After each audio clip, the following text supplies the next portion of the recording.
दोस्तों, श्रीमद् भगवद गीता की सारांश यात्रा में आपको आज और एक नए अध्याय में स्वागत करते हैं। गीता की आज के इस अध्याय में आपको ये कहता है कि आपको अपने कर्म करने का अधिकार है, लेकिन अपने कर्मों के फल का कभी नहीं।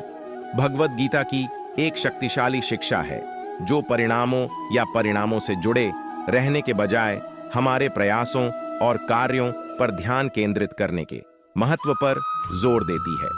यह व्यक्तियों को पुरस्कार या परिणाम के बारे में अत्यधिक चिंता किए बिना निस्वार्थ और परिश्रम पूर्वक कार्य करने के लिए प्रोत्साहित करता है।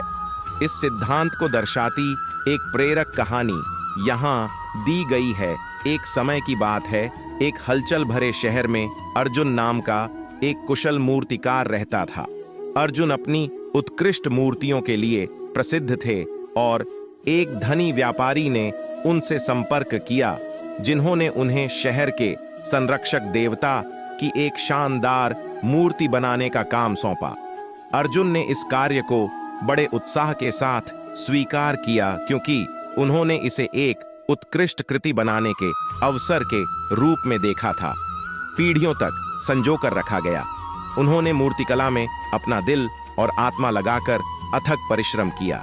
देवता के शांत चेहरे से लेकर जटिल आभूषणों तक हर विवरण को सावधानी पूर्वक तैयार किया गया था। महीने बीत गए और अनावरण का दिन आ गया।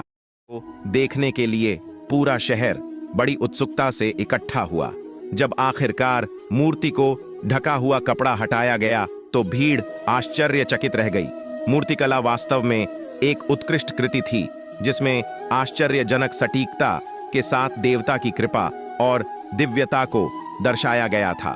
धनी व्यापारी बहुत खुश हुआ और उसने अर्जुन की प्रतिभा की प्रशंसा की।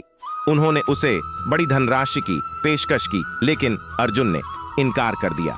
इसके बजाय वह वहीं खड़ा रहा, अपनी रचना को देखते हुए, और कहा, मैं आपकी सराहना के लिए आभारी हूं, लेकिन मैंने यह मूर्ति धन या मान्यता के लिए नहीं बनाई है। मैंने इसे हमारे देवता को एक भेंट के रूप में और अपनी भक्ति की अभिव्यक्ति के रूप में बनाया है।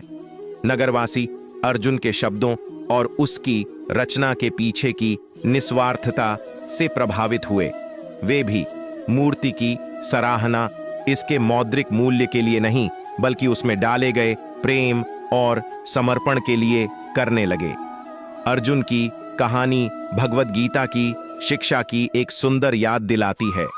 उसे अपने कर्म करने का अधिकार था, जिसमें मूर्ति गढ़ना शामिल था, लेकिन वह अपने कर्मों के फल, जो कि प्रसिद्धि या धन था, से चिपका नहीं था।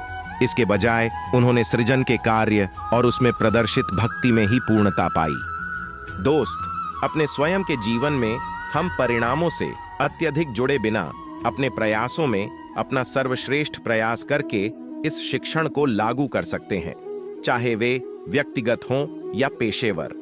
ऐसा करने से हम इस प्रक्रिया में संतुष्टि और खुशी पा सकते हैं और अर्जुन की तरह सौंदर्य और अर्थ के स्थायी कार्य बना सकते हैं। तो दोस्त, अगर आपको इस कहानी से सीख मिला है तो इसे लाइक, सब्सक्राइब कीजिए, नोटिफिकेशन बेल जरूर दबाइए, और अगर कुछ कमी लगे हैं तो कमेंट कीजिए, ताकि हम अपने को सुधार सके। आज के लिए इतना ही, फिर मिलेंगे और एक गीता के सारांश और रोचक गल्प के साथ। तब तक खुश रहिए, मुस्कुराते रहिए और प्यार से बोलिए जय श्री कृष्णा।